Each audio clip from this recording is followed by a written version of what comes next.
The world of boxing has seen some truly legendary fighters, and Evander Holyfield and Mike Tyson are definitely two heavyweights in more ways than one.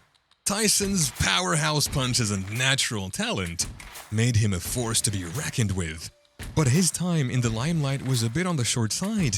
On the flip side, Holyfield's career was all about guts, grit, and going the distance. He faced the best and came out shining. But who's the real champ? Let's jump into the ring and weigh up their achievements, fighting styles, and impact on the sport. Mike Tyson. I'll tell you what, if I was built like Frank Bruno, I wouldn't be afraid of anybody or anything, but Mike Tyson is a phenom, abnormal strength. When Mike Tyson hit the boxing world, he transformed into a beast. At just 20, he snagged the world heavyweight title, becoming the youngest heavyweight champ ever. His aggressive fighting style, lightning-fast combos, devastating punches, and knockouts made him a force to be reckoned with. He then conquered the WBC belt by defeating Trevor Berbick. What Berbick's trying to do, he's trying to overpower Mike Tyson. And he's abandoning doing what he normally does best, and that is to use and unify the championship, gaining recognition as the linear and universally acclaimed champ. Despite a shocking loss to James Douglas, Tyson managed to reclaim the heavyweight title, securing both the WBC and WBA versions in 1996. Throwing back. Now just watch this combination. A long right. You begin to file through your memory for the biggest. And let's not forget his dominating performance against Larry Holmes. Is the biggest problem. Oh, right hand, down goes Larry Holmes. Or that lightning-quick victory over Michael Spinks in just 91 seconds. Down in a professional fight. And he's down again and in serious trouble. All right. His ability to overcome setbacks and regain his titles demonstrates his resilience and determination in the face of adversity. In short, his early success, aggressive style, and incredible victories solidified his rep as a boxing phenom and one of the greats in heavyweight history. Evander Holyfield. Holyfield didn't need as many fights as Tyson to nab a world title. Just 12 compared to Tyson's 27. He scored all three belts as the undisputed champ at cruiserweight the same year Tyson got his piece of the heavyweight title. Then he bulked up and took on the heavyweight, snatching the world honors 4 times in that division. And despite being younger than a lot of his opponents, his grit and skill helped him carve out a spot among the elder ones in the heavyweight ring. He wasn't just a one-trick pony either. Holyfield had the moves, quick feet, fast hands, and a killer jab that set up his combos just right. Plus, the guy had the endurance of a marathon runner and the heart of a champion. He took hits and kept on swinging, earning him the rep of one tough fighter in the ring. Stopping the Ruelas-Garcia fight last year in which Garcia died. We'll see if he's overly cautious. And as expected, Mike Tyson. And let's not forget his epic wins. He took down Buster Douglas to claim the undisputed heavyweight title, had 2 legendary matchups with Mike Tyson coming out on top, and went toe-to-toe with Riddick Bowe in a trilogy that's engraved in boxing history. Caesar's Palace, spread across that 6'2" frame. Remember, he was the cruiserweight, the undisputed. Like Tyson, he wasn't the real linear champ for all his reigns, but he definitely grabbed the spotlight twice as the universally recognized champ, from 90 to 92 and again from 93 to 94. While Holyfield managed to beat Ricky Womack twice and secure a spot on the Olympic team, Tyson missed out, losing points to Henry Tillman. He was laying back yesterday. His natural style is to come in, accept some blows, answer back with more. Career accomplishments. Holyfield has 44 wins, 10 losses, and 2 draws under his belt. Meanwhile, Tyson's rocking 50 wins, 6 losses, and no draws. Tyson's explosive power and knockouts made him the talk of the town, turning him into a boxing sensation and sparking a whole new wave of fighters.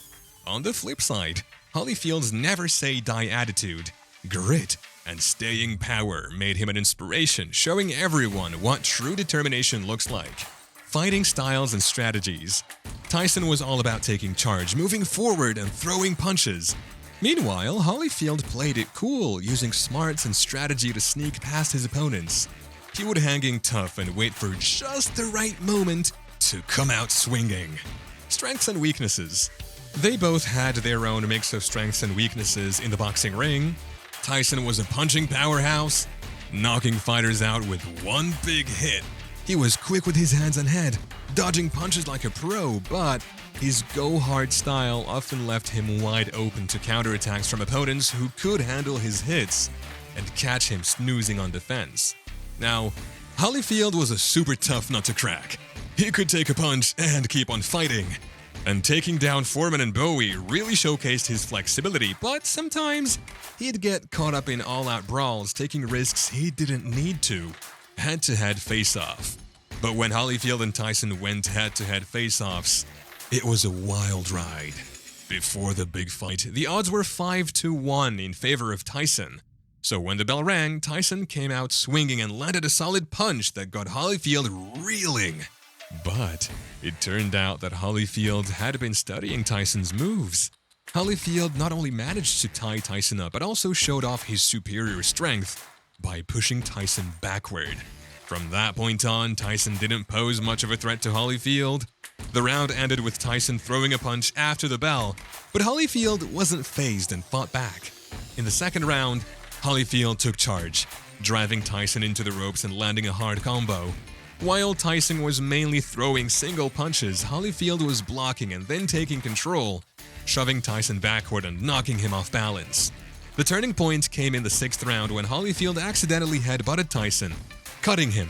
Then, to add insult to injury, Holyfield landed a left that sent Tyson sprawling for the first time since his only other defeat.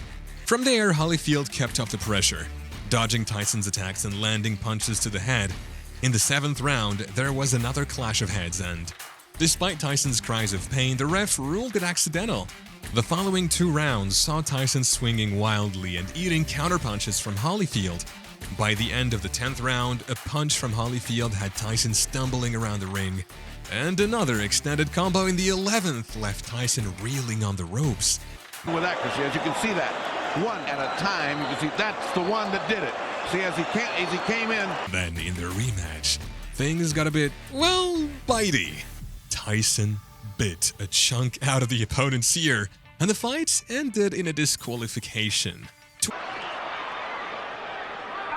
Oh, and some nasty stuff in there. There need to be a bite almost. 26 years after that infamous bite fight, these heavyweights had their fair share of drama and controversy in the ring.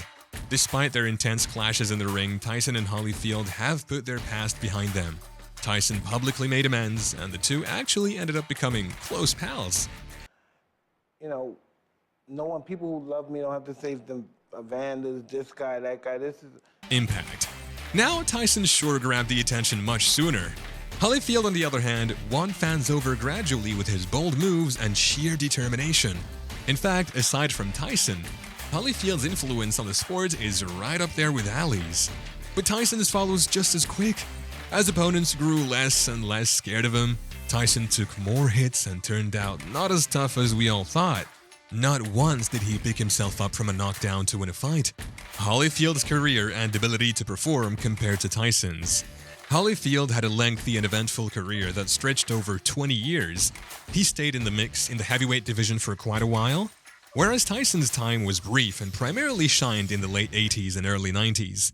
Holyfield's knack for staying competitive and changing up his style for so long really shows his staying power and how he kept on trucking in the ring.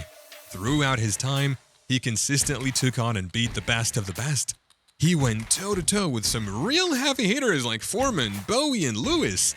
His track record against such tough competition really cements his status as a top-notch boxer. When it comes to Mike Tyson, his go-hard fighting style knocked out a ton of opponents, but he ran into trouble when facing boxers who wouldn't go down easily. Fighters like Buster Douglas and Holyfield wouldn't budge, and they handed Tyson some tough losses. So, comparing Holyfield and Tyson, Holyfield's lengthy career and ability to take on and beat top-notch opponents prove he's got the staying power and the smarts to change things up when needed. On the flip side, Tyson's shorter time at the top and struggles against opponents who could stand their ground highlight just how important it is to last in the game and to be flexible. That's why Holyfield's career lasted ages at the top. He wouldn't back down. The guy won his first world title in 1986 and was still a champ in 2001.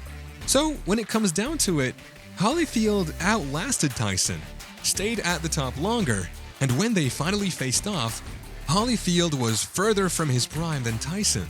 Now, guess who came out on top? The real deal takes the W as the greater fighter. So, what's your take on these two legends of the ring? Let us know in the comments below. Stay engaged, and until our next ringside rendezvous, keep the conversation buzzing.